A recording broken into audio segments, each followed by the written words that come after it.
नमस्कार दोस्तों, आपका अपना चैनल बाजार की बातें पर।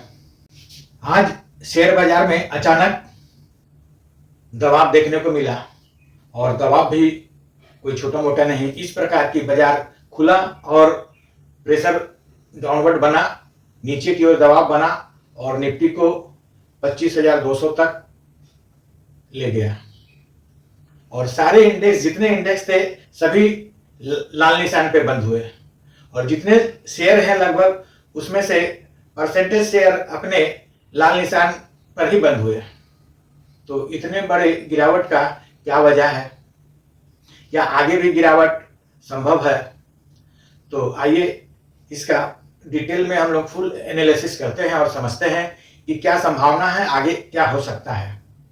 उससे पहले कि मैं आपसे रिक्वेस्ट कर लूँ, यदि हमारे चैनल पर आप फर्स्ट टाइम और नए हैं तो चैनल को सब्सक्राइब कर ले ताकि आपका सहयोग हमारे लिए बना रहे और लेवल जो बताया जाता है और एनालिसिस अच्छा लगे तो वीडियो को लाइक और शेयर जरूर कीजिएगा। तो आइए समझते हैं कि निफ्टी में और सारे इंडेक्स में इतना बड़ा गिरावट के पीछे क्या कारण था।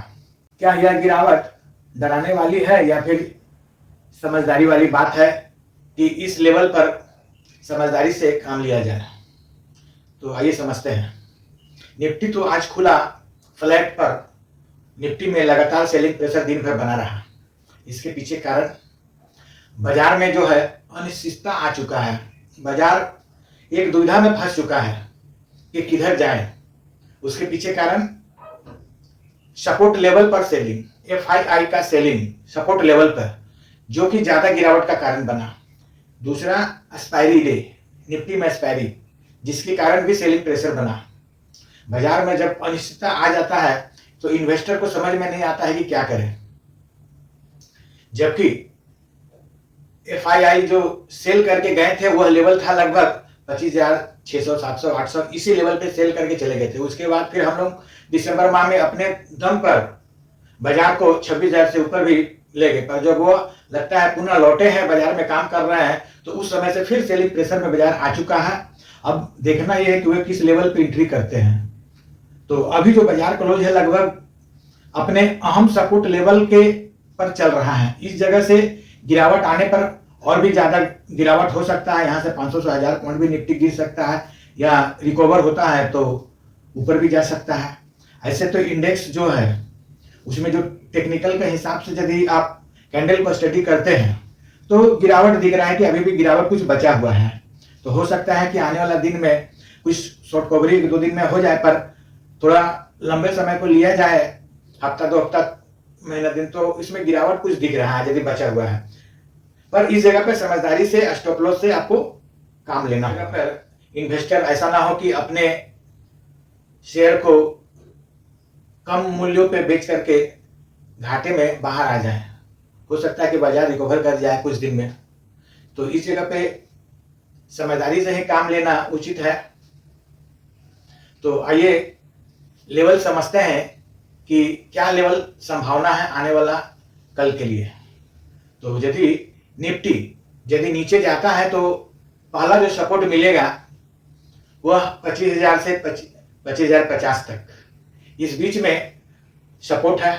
यदि 25,000 से नीचे जाता है तो फिर निफ्टी में और भी ज्यादा हो सकता है कि कुछ बड़ा ही टाइप का गिरावट आ सकता है। और यदि ऊपर की ओर जाता है तो फिर निफ्टी अपने जो अहम रेसिस्टेंट लेवल जो पहले सपोर्ट का काम कर रहा था 25,500, इसे आसानी से क्रॉस नहीं कर सकता है। आइए बैंक निफ्टी को समझ ले। यदि बैंक निफ्टी नीचे की ओर जाता है तो इसका सपोर्ट है जो इसके पहले भी था 58,800, यह इसके लिए मेजर सपोर्ट है। यदि उससे नीचे जाता है तो बैंक निफ्टी का भी जो ट्रेंड है वो नेगेटिव हो सकता है, संभावना है।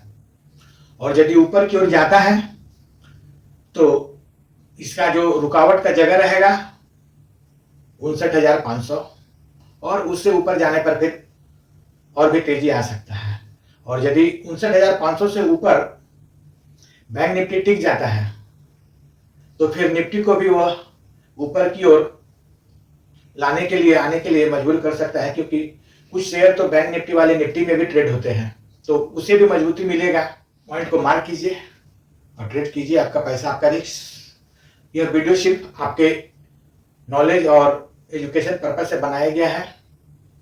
ट्रेड किसी अच्छे सेबी से रजिस्टर्ड या फिर आपके कोई फिनेंशियल सलाहकार है उनसे लेकर के ही करें, जिसमें आपका अपना एनालिसिस शामिल होना मेरे ख्याल से जरूरी है, तभी आप इन्वेस्ट करें।